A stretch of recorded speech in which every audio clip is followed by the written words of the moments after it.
Bismillahirrahmanirrahim. Assalamualaikum warahmatullahi wabarakatuh. Innal hamdalillah nahmaduhu wa nasta'inuhu wa nastahdihi wa natubu ilaih wa na'udzu billahi min syururi anfusina wa sayyiati a'malina. May yahdihillahu fala mudhillalah wa may yudlil fala hadiyalah. Asyhadu an la ilaha illallah wahdahu la syarikalah wa asyhadu anna Muhammadan abduhu wa rasuluh. Allahumma shalli wa sallim wa barik ala nabiyyina Muhammadin wa ala alihi wa ashabihi wa man tabi'ahum bi ihsanin ila yaumiddin. Ibu bapak para jamaah rahimakumullah, alhamdulillah senantiasa kita bersyukur kehadirat Allah Subhanahu wa taala. Malam hari ini Allah taala senantiasa berkenan melimpahkan nikmat serta karunia-Nya kepada kita semuanya.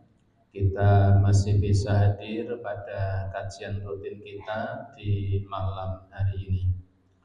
Salawat dan salam tidak lupa semoga tercurah atas Nabi Yuna Muhammad sallallahu alaihi wa alihi wasallam, yang semoga terlimpah pula kepada seluruh keluarganya dan semua umatnya yang senantiasa istiqomah di jalan Allah ini sampai hari kiamat kelak. Ibu bapak sekalian, para jamaah rahimakumullah, pada malam hari ini kita masih meneruskan berkaitan tentang masih pada fikih munakahat, yaitu kita masuk pada bab at-talaqu wa ahkamahu, yaitu tentang talak dan hukum-hukumnya. Talak atau perceraian beserta hukum-hukum yang melingkupi pada persoalan talak ini. Kemarin kita bahas berkaitan tentang takrif, tentang pengertian talak atau pengertian perceraian, yaitu bahwa perceraian itu adalah putusnya akad antara suami dan istri. Kemudian kemarin kita bahas yang berikutnya adalah dalil-dalil pensyariatan berkaitan dengan talak ini, atau syariat agama, hukum yang berkaitan tentang talak ini, pensyariatan baik di dalam Al-Quran, kemudian sunnah, kemudian ijma' para ulama. Kemarin kita sampai pada pembahasan berkaitan bahwa talak ini, cerai ini memang ada syariatnya, meskipun hukumnya apakah itu boleh atau itu haram atau makruh, nanti akan ada keterangan secara rinci. Kemarin kita bahas yang pertama bahwa talak atau perceraian ini memang ada syariatnya. Yang pertama adalah di dalam Al-Quran. Kemarin kita bahas beberapa ayat seperti at-talaqu marratani fa imsakum bima'rufin aw tasrihun bi ihsan, dan beberapa ayat yang lain. Kemarin kita bahas ada paling tidak ada 5 ayat. Ada 5 ayat di dalam Al-Quran yang menjelaskan berkaitan tentang hukum seputar perceraian ini. Jadi ada 5 ayat di dalam Al-Quran yang menjelaskan, yang membahas tentang perceraian ini. Ini kemarin kita bahas ayatnya satu persatu. Kemudian yang selanjutnya, yang kedua adalah wa minas sunnah. Ini akan kita bahas di malam hari ini. Yang kedua adalah dalil dari sunnah berkaitan tentang bahwa talak atau perceraian itu memang ada syariatnya. Pertama dari Al-Quran, Yang kedua dari sunnah, ya dari hadis-hadis Nabi Sallallahu Alaihi Wasallam atau apa yang dilakukan oleh Rasulullah atau para sahabat beliau. Ada beberapa dalil dari sunnah berkaitan tentang bahwa perceraian itu memang ada syariatnya.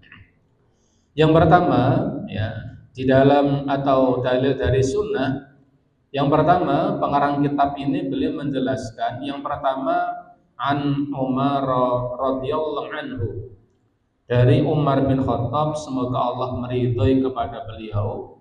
Beliau mengatakan, anna Rasulullah sallallahu alaihi wasallam talaqa Hafsah thumma raja'aha. Ini Umar bin Khattab yang menceritakan. Beliau mengatakan bahwa anna Rasulullah sallallahu alaihi wasallam, bahwa Rasulullah sallallahu alaihi wasallam itu talaqa, pernah menceraikan Hafsah, yaitu salah satu di antara istri beliau. Hafsah ini putra dari Amirul Mukminin yang kedua, yaitu Umar bin Khattab radhiyallahu anhu. Jadi Hafsah ini adalah putri dari Umar bin Khattab, ya, saudarinya Ibnu Umar. Umar bin Khattab menceritakan bahwa dulu Rasulullah sallallahu alaihi wasallam beliau pernah menceraikan Hafsah, ya, salah satu di antara istri Nabi. Artinya apa? Rasulullah sallallahu alaihi wasallam itu pernah menceraikan di antara istri-istri beliau. Tsumma raja'aha, tetapi kemudian beliau merujuknya kembali. Nah, ini dalil bahwa syariat cerai itu memang ada dalam Al-Quran, kemudian dalam sunnah, bahkan Nabi Sallallahu Alaihi Wasallam beliau pernah melakukannya. Salah satu istri Nabi yang pernah beliau cerai itu adalah Hafsah, ya, Hafsah. Hafsah ini, ya, seorang wanita Ummul Mukminin. Beliau seorang yang abid, ahli ibadah, orang yang khusyuk dalam beribadah. Tapi beliau pernah diceraikan oleh Rasulullah. Tapi ada hebatnya apa? Hebatnya Nabi merujuk kembali atas perintah Allah melalui Jibril. Nah, ini hebatnya. Jadi Rasulullah itu rujuk kepada Hafsah itu atas perintah Allah Ta'ala melalui malaikat Jibril alaihissalam, ya. Ini kalau dibahas kisahnya itu agak panjang, ya. Jadi mungkin ibu bapak bertanya-tanya, apa sebab Hafsah ini sampai diceraikan oleh Nabi Sallallahu Alaihi Wasallam? Padahal setelah diceraikan, Allah sendiri yang memerintahkan untuk rujuk pada Hafsah. Jadi kisahnya agak panjang, secara simpel begini. Jadi salah satu di antara kebiasaan Rasulullah setelah asar sampai maghrib, itu salah satu di antara kebiasaan beliau itu adalah, ya, berkunjung ke istri-istri beliau. Nah, suatu ketika Hafsah ini sedang ada di rumahnya Aisyah.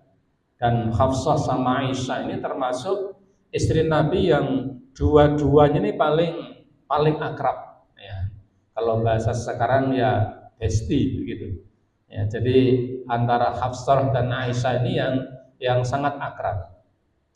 Nah, di suatu waktu antara asar dan maghrib ini Hafsah ini bersama Aisyah ini menunggu-nunggu, ini Rasulullah kok lama sekali berkunjung ke rumah istri beliau.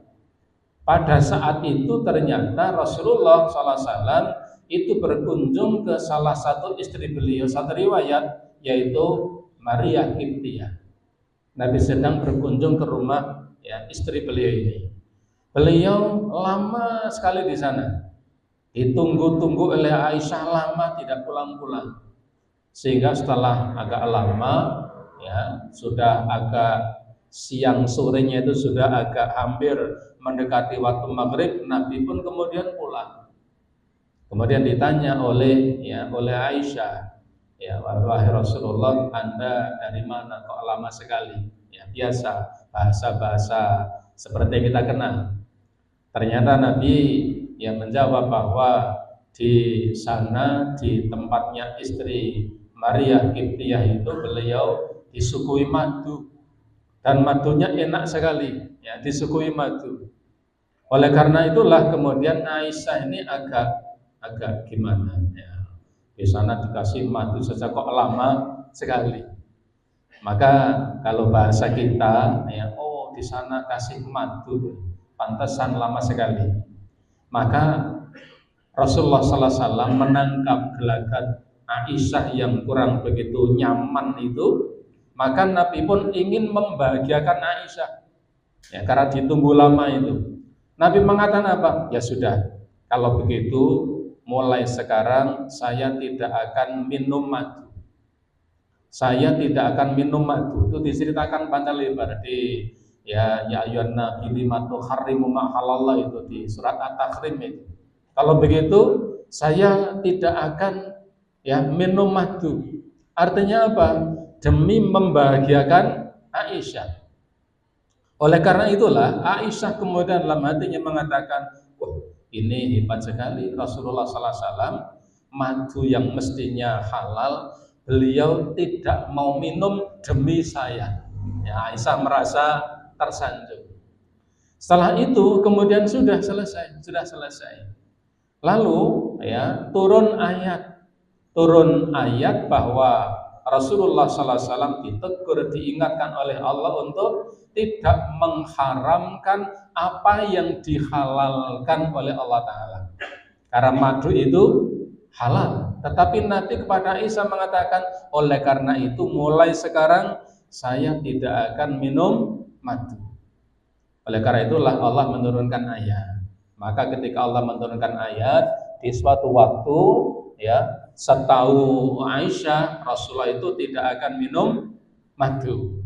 Nah, ketika Nabi sedang berkunjung di istri-istri beliau yang lain, ternyata disuguhi madu, disuguhi madu. Ketika disuguhi madu, karena memang sudah turun ayat, Rasulullah diingatkan untuk tidak mengharamkan yang dihalalkan. Nabi pun kemudian meminum madu. Di situ ada Hafsah.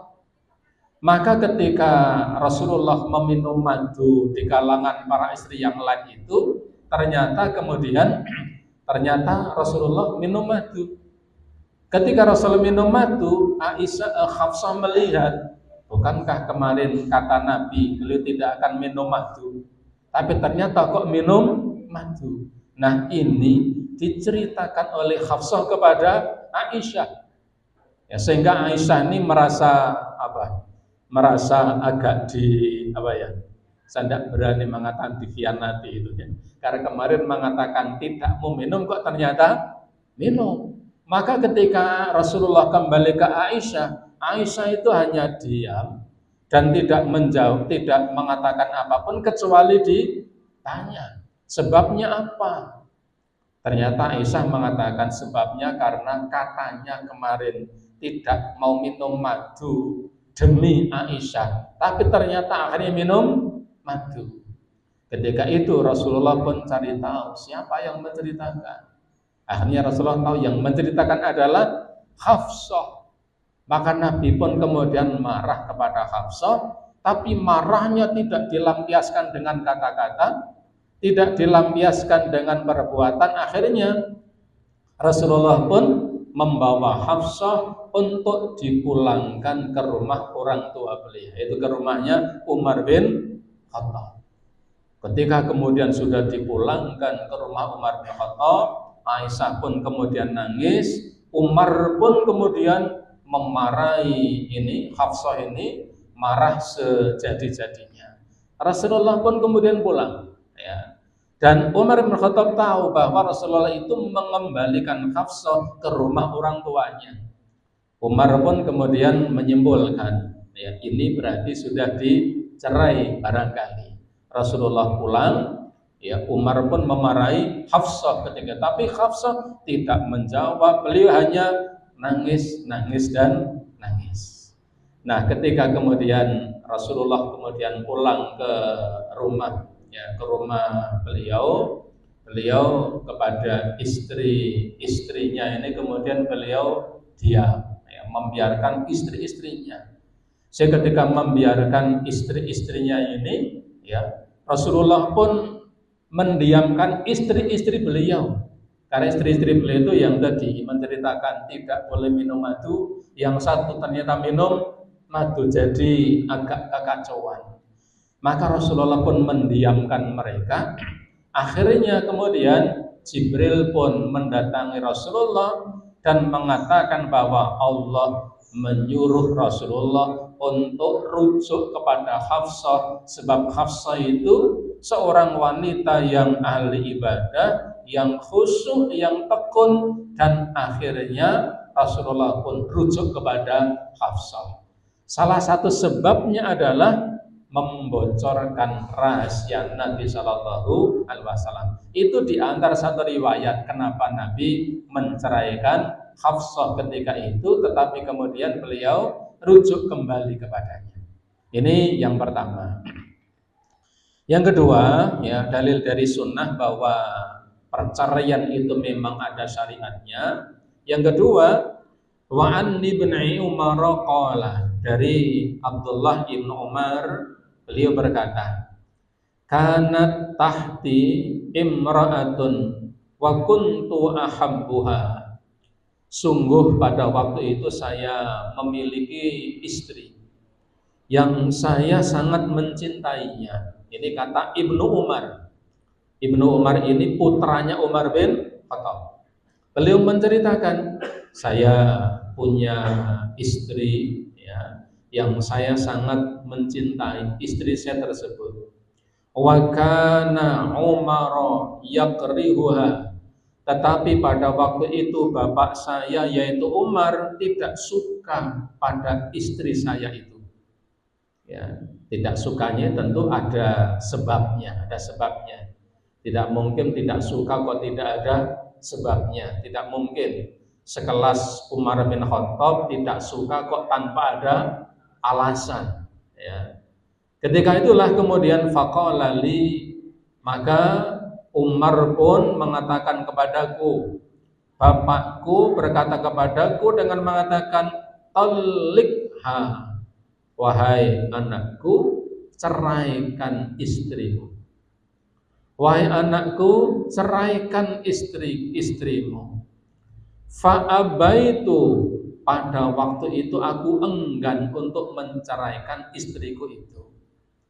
Ketika aku enggan menceraikannya, fa'ata Umarun Nabiyya sallallahu alaihi wasallam. Ternyata Umar bin Khattab pun, ya, fa'utiya fa'ata Amrun Nabiyya sallallahu alaihi wasallam.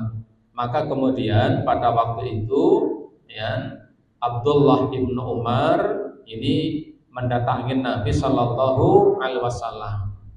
Ketika kemudian ia mendatangi Nabi sallallahu alaihi wasallam, fadzakara dzalika lahu, ia menceritakan bahwa bapaknya menyuruhnya untuk menceraikannya. Ya, ini Ibnu Umar tidak tahu alasannya itu apa. Tetapi Umar ketika beliau mendatangi Nabi menceritakan berkaitan tentang itu, ya, maka Nabi pun mengatakan, faqala Nabi talikha, ceraikanlah dia. Ia pun dalam satu riwayat kemudian menceraikannya karena atas perintah bapaknya, dan ketika itu diadukan kepada Nabi, Nabi pun juga memerintahkan untuk menceraikannya. Ini dalil yang kedua bahwa perceraian itu ada di zaman Nabi, ya, bahkan Nabi pernah melakukannya dan dilakukan oleh di antara para sahabat beliau radhiyallahu anhum ajma'in. Yang ketiga, an Asim bin Laqit bin Sabrah an abihi au jaddihi, dari Asim bin Laqit bin Sabrah, dari bapaknya atau dari kakeknya, Dikatakan wafada Bani Muntafiq. Ketika itu datanglah utusan dari Bani Muntafiq. Ya, salah satu kabilah, salah satu suku. Ya, namanya Bani Muntafiq. Annahu qala, utusan dari Bani Muntafiq itu ya kepada Nabi mengatakan begini, ya Rasulullah, wahai Rasulullah, inna li imra'atun, sesungguhnya saya ini memiliki seorang istri. Fadzakara min tuli lisaniha wa idzaiha. Nah, laki-laki dari Bani Muntafiq ini dia mengadukan kepada Nabi bahwa ia memiliki istri, dan disebutkan istrinya ini disebutkan berkaitan tentang panjang lisannya dan suka menyakiti. Artinya utusan dari Bani Muntafiq ini menceritakan bahwa istrinya ini punya perangai yang buruk. Mintuli lisaniha, lisannya panjang. Ya, lisan panjang ini ya makna bukan makna harfiah ya. Ya lisannya tetap tidak melet-melet itu tidak. Ya, lisannya panjang itu artinya kalau ngomong itu apa? Ya, omongan ini itu pedes, ya, nyelekit. Wa idzaiha, dan dia sering menyakiti suaminya dengan kalimat-kalimat yang diucapkan.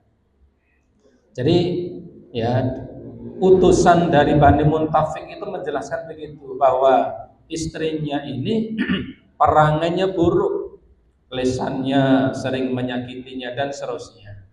Faqala, maka Nabi mengatakan, tolikha, kalau memang seperti itu jadinya, tolikha, maka ceraikan dia.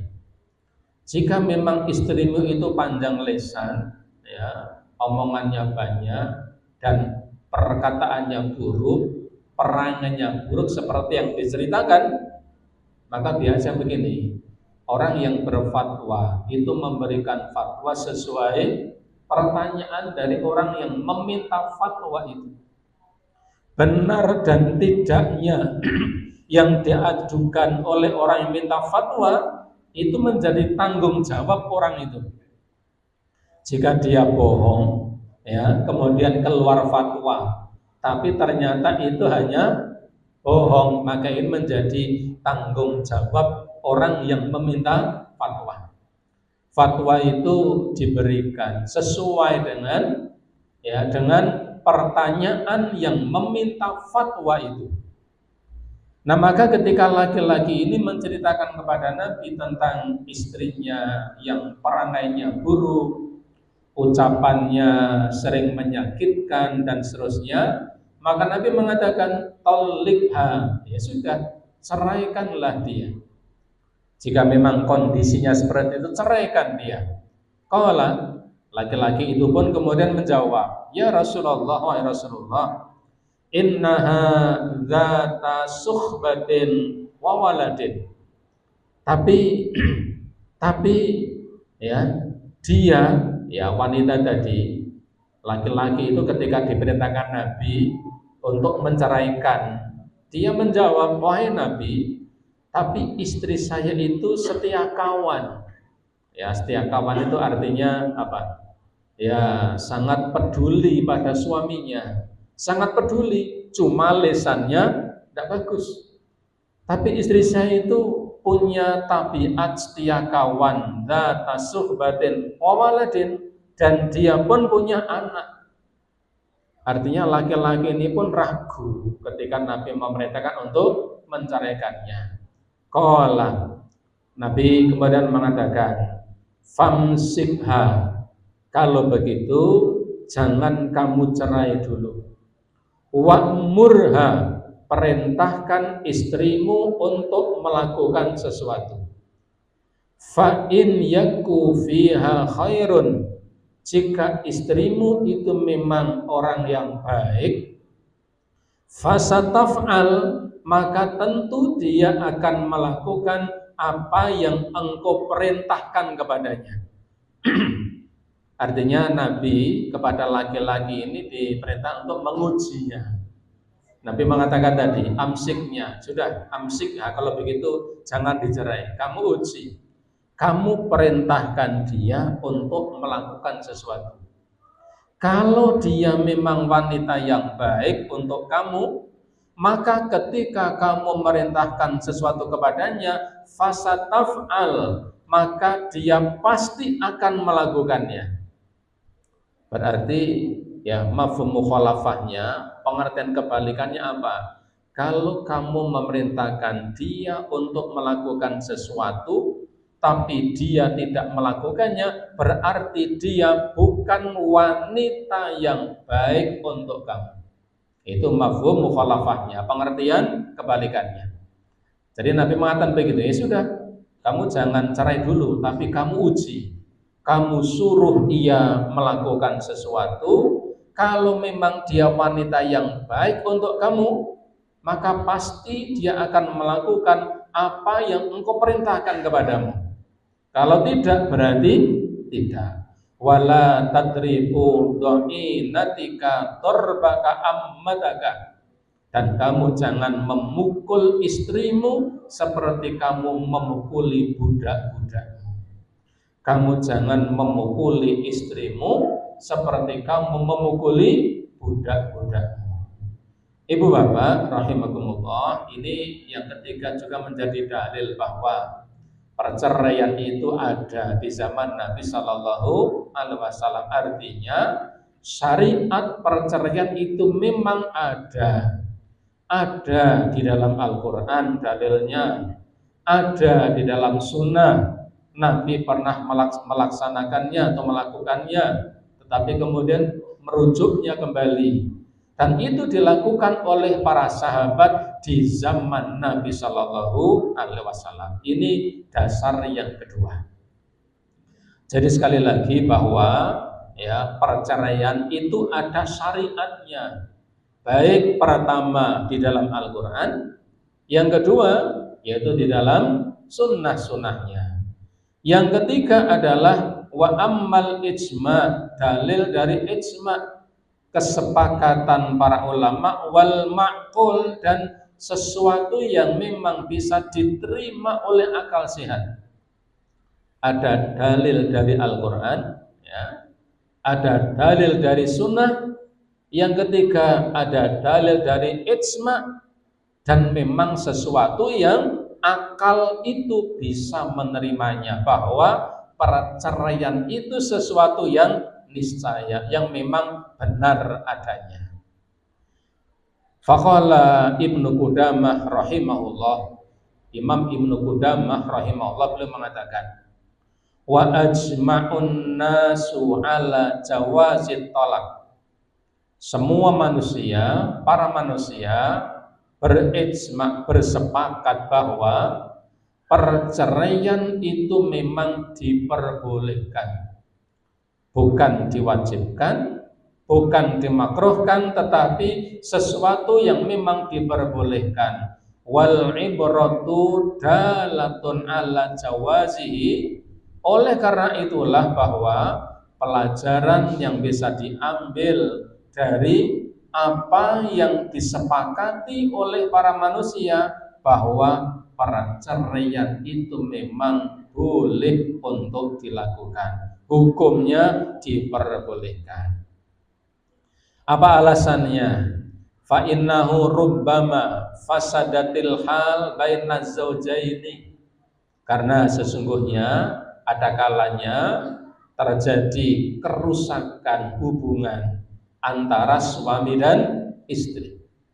Dalam rumah tangga ya, ada hubungan yang tidak baik antara suami dan istri dan sulit untuk disatukan.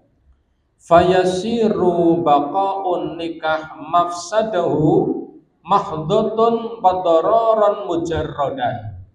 Maka ketika ada sebuah keluarga yang antara suami dan istri ini hubungannya sudah rusak, sudah sangat sulit untuk disatukan, maka ketika keduanya masih diikat dalam perkawinan, kemungkinan besar kerusakan dan madharat yang akan muncul lebih besar dibanding kemaslahatan yang ada di antara keduanya. Bahasa Jawanya ya, ada kalanya ada pasangan suami istri itu yang dedrek ya, dedrek bisa dedrek nih. Dedrek itu hubungannya sudah rusak, tidak baik. Sehingga ketika keduanya tetap menjadi pasangan suami istri, madharatnya lebih banyak, dosanya lebih banyak. Mungkin yang misalnya ya hari-harinya hanya bertengkar, kemudian hanya adu mulut dan seterusnya. Sementara biilzami zaujin nafaqati, di sisi lain sang suami merasa ya ada beban karena harus menafkahinya. Sementara hari-harinya hanya padu, bertengkar, adu mulut, tidak ada habis-habisnya. Wa habasul mar'atu ma'asu'il usrati, sementara sang wanita, sang istri merasa tertekan. Dia merasa tertekan di rumahnya ya, karena dua-duanya memang sudah tidak bisa disatukan lagi.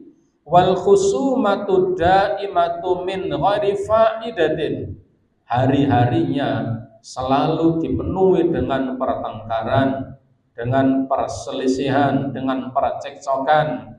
Faqtadha dzalika syar'u mayazilun nikah litazulal mafsadul hasilatu minhu. Maka dalam kondisi yang seperti itu, mengakhiri pernikahan maka menjadi solusi terbaik supaya dua-duanya tidak terus-menerus bermaksiat dan memunculkan dosa-dosa yang baru. Ini secara logika. Jadi memang ada, dan kita memohon perlindungan kepada Allah untuk tidak ya, menjadi golongan yang seperti itu. Karena memang ada pasangan suami istri yang hari-harinya itu hanya cekcok, tengkar, adu mulut, dan sulit untuk disatukan. Sehingga kalau ini memang tidak ya, keduanya tidak berpisah, hari-harinya itu justru hanya menambah dosa, dan dosa. Maka ada kalanya mengakhiri yang seperti itu, maka perceraian menjadi sesuatu yang bisa mendatangkan maslahat pada kondisi yang seperti itu. Ini oleh pengarang kitab ini ya, dijadikan sebagai dalil bahwa secara logika, secara akal sehat memang ada kalanya sebuah rumah tangga yang memang bagusnya mengakhiri dengan perceraian, karena itu yang paling maslahat. Dan tentu ini ya hanya kasus-kasus tertentu, tetapi memang faktanya ada yang seperti itu. Kemudian ibu bapak rahimakumullah yang selanjutnya ya, hukum taklifi litolak. Hukum taklif berkaitan dengan tolak ini sebenarnya apakah boleh, apakah kemudian mubah, apakah kemudian makruh, ataukah haram, ataukah wajib. Nah, di sini para ulama berselisih pendapat berkaitan tentang itu. Ba'da isma'il muslimina min zamanin nabi ala masyriati talaq, ikhtilafu alul ilmi fil hukmi taklifi litolaki. Setelah kita melihat bahwa memang di zaman Nabi terjadi perceraian, bahkan Nabi pun pernah melakukannya. Kemudian Al-Quran juga menjelaskan ada syariat berkaitan tentang perceraian ini.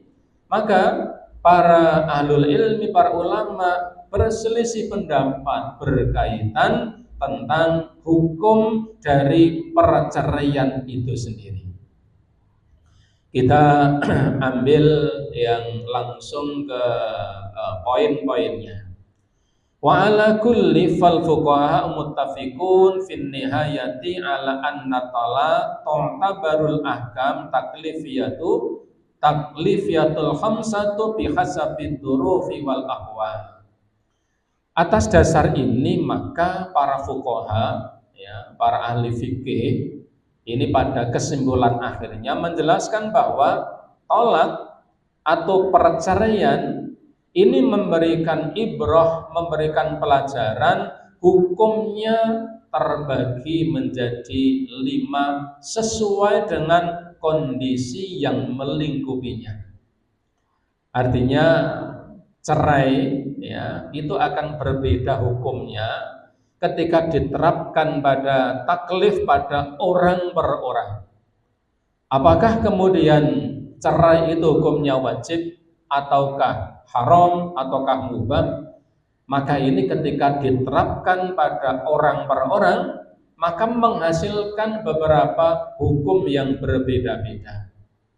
Pertama, fayakunu muharraman. Pertama, ada kalanya perceraian itu hukumnya menjadi haram. Ada kalanya perceraian itu hukumnya haram. Kapan? Kattalaqil mar'atu fil haidi. Seperti seorang laki-laki menceraikan istrinya dalam keadaan sedang menghadapi menstruasi. Ini hukumnya tidak diperbolehkan, diharamkan. Menjatuhkan talak seorang suami, menjatuhkan talak kepada istrinya sementara istrinya sedang dalam keadaan menstruasi. Au fi tuhri jami'iha fi, atau seorang suami menceraikan istrinya dalam keadaan suci tapi baru saja dia mengumpulinya. Nah, ini juga tidak boleh. Seorang suami menceraikan istrinya dalam keadaan suci padahal baru saja dia mengumpulinya, yang memungkinkan nanti ada janin yang berkembang di dalam rahimnya. Wahwa talaqul bid'ah, yang seperti ini ya perceraian yang tidak diperbolehkan. Wasayati kalamu alaih, nanti akan ada pembahasan berkaitan tentang ini. Wahwa mujma'un ala tahrimihi, dan yang seperti ini para ulama sepakat tentang keharamannya. Wa kadzalika idza khashiya bi talaqihi ala nafsi zina.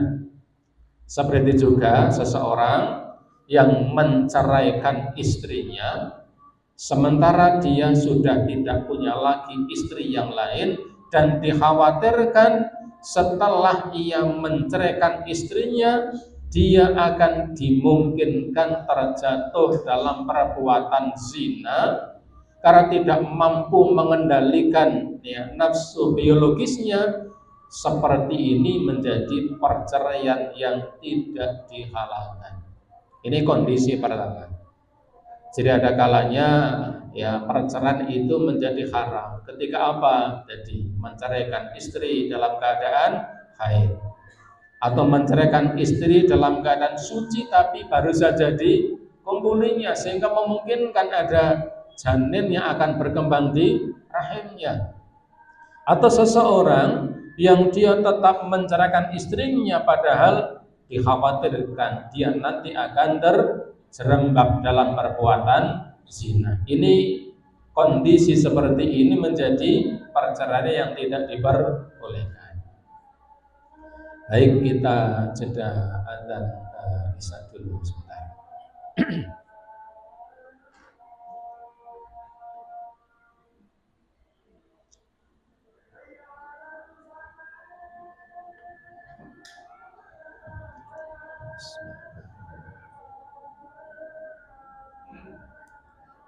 Allahu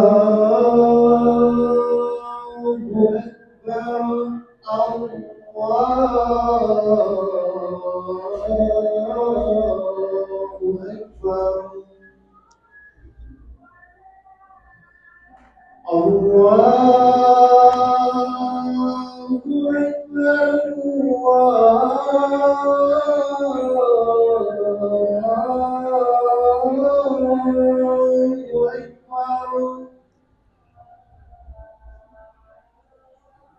أشهد أن لا إله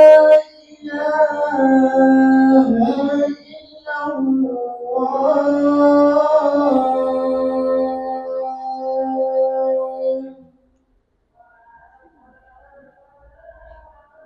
أشهد أن لا إله إلا الله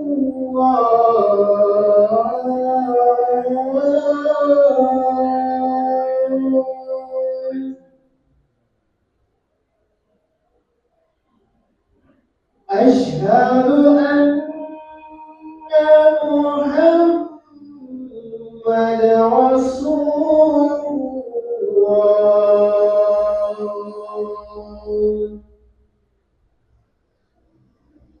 أشهد أن محمد رسول الله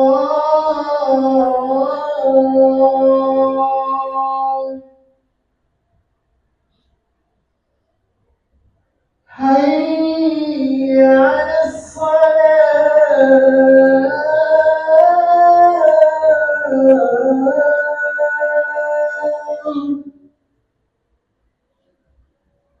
حي على الصلاة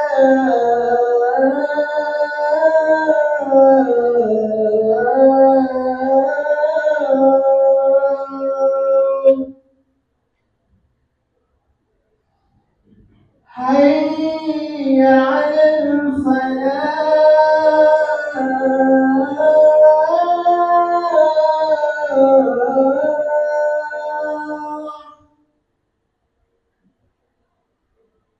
حي على الفلاح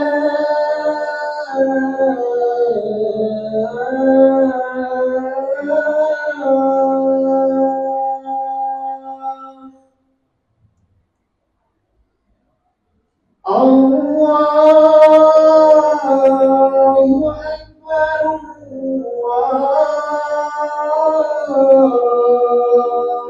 أكبر لا إله إلا الله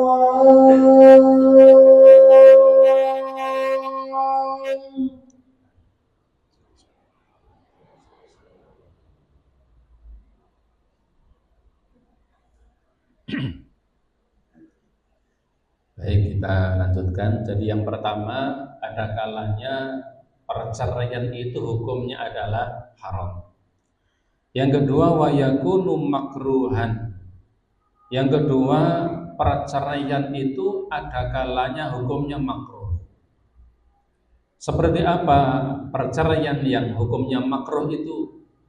Beliau pengarang kitab ini menjelaskan bahwa inda adamil hajati ilaihi ma'a istiqamatiz zaujaini, seperti seseorang atau seorang laki-laki yang menceraikan istrinya dengan tanpa ada hajat, tidak ada kepentingan, tidak ada tujuan, padahal kondisi rumah tangganya damai-damai saja. Ya, jadi ketika ada pasangan suami istri kehidupannya harmonis, tidak ada persoalan, tiba-tiba sang suami menceraikan istrinya. Ketika ditanya, kenapa kok menceraikan? Ayo jajal kui misalnya, tanpa ada hajat, tidak ada alasan. Yang seperti ini dimakruhkan. Bahkan kata beliau, wa rubbama yakunu hadza muharraman inda ba'dihim. Bahkan ada sebagian ulama yang lain yang menghukumi seperti ini bukan hanya makruh tapi haram. Tidak ada alasan yang mengharuskan dia melakukan perceraian, tapi tidak ada perlunya dia kemudian menceraikan istrinya. Qultu qad yustadallul karahati awit tahrimi bi hadisin Jabir. Ya, beliau pengarang kitab ini mengatakan, aku katakan kondisi seperti tadi, seseorang yang rumah tangganya baik-baik saja, damai-damai saja tiba-tiba sang suami ingin menceraikan istrinya. Yang seperti ini kata beliau bisa jadi hukumnya makruh, tapi bisa jadi hukumnya adalah haram. Apa dasarnya? Dasarnya adalah seperti disebut dalam salah sebuah hadis. Dalam hadis yang diriwayatkan oleh di dalam kitab, ya, di footnote-nya ini dikatakan isnadu sahih, sanadnya adalah sahih. Dikatakan begini, qala Rasulullah sallallahu alaihi wasallam, Rasulullah SAW bersabda, inna iblisa yadha'u arsyahu 'alal ma'i. Iblis itu meletakkan singgasananya di atas air. Thumma yab'atsu sarayahu fa'adnahum minhum manzilatan a'dhamuhum fitnatan. Lalu iblis pun menyuruh tentara-tentaranya untuk menggoda manusia. Lalu di antara tentara-tentara yang menggoda manusia itu, yang paling dekat kedudukannya dengan iblis itu yang paling besar menimbulkan fitnah. Jadi ya kita membayangkan iblis ya menempati singgasana di atas air. Punya banyak tentara-tentara. Tentara-tentaranya iblis yang paling dekat dengan iblis itu adalah siapa di antara tentara-tentara itu yang paling besar menimbulkan fitnah. Fayaji'u ahaduhum fayaqulu, maka setiap hari, setiap saat ada tentara-tentaranya yang lapor kepada iblis tadi. Di antara mereka mengatakan fa'altu kadza wa kadza. Aku telah melakukan ini, saya melakukan ini, saya melakukan ini. Oleh iblis dikatakan ma sana'ta syai'an, kamu belum melakukan apa-apa. Padahal ini ya setan-setan atau tentara-tentaranya iblis sudah membuat kerusakan. Ketika mereka lapor pada iblis, iblis mengatakan ma sana'ta syai'an, kamu belum melakukan apa-apa. Itu masih sepele. Tsumma yaji'u ahaduhum, lalu ada salah satu di antara tentara iblis itu yang datang dan mengatakan ma taraktu hatta farraqtu bainahu wa baina imratihi. Saya tadi menggoda fulan dan fulan, dan saya tidak meninggalkan fulan dan fulanah kecuali aku bisa memastikan keduanya bisa bercerai. Ketika ada tentaranya iblis yang lapor seperti itu, maka iblis mengatakan apa? Ya, fayudnihi minhu wa yaqulu ni'ma anta. Maka tentara itu kemudian ya diawe. Ya, diawe itu di apa bahasa Indonesianya? Diawe. Jadi yang lapor tadi yang mengatakan saya tidak meninggalkan fulan dan fulana kecuali ketika saya sukses sehingga keduanya bisa bercerai. Ketika itu yang lapor kepada iblis, maka ia pun kemudian didekatkan kepada iblis, dan iblis mengatakan nikma anta, kamulah tentara yang paling hebat. Artinya apa? Salah satu di antara godaan syaitan yang cukup kuat itu adalah upaya untuk memisahkan suami dari istrinya. Maka ketika seseorang tidak ada alasan ya untuk menceraikan istrinya, tiba-tiba kemudian menceraikan istrinya, maka bisa jadi itu makruh, bisa jadi hukumnya adalah haram. Kemudian disebutkan dalam riwayat yang lain, ya ini sanadnya sahih, apa tadi riwayat Muslim. Wa an Amr bin Dinar, dari Amr bin Dinar yang mengatakan, talaqa ibna Umar imra'atahu lahu. Suatu ketika Ibnu Umar menceraikan salah satu di antara istrinya.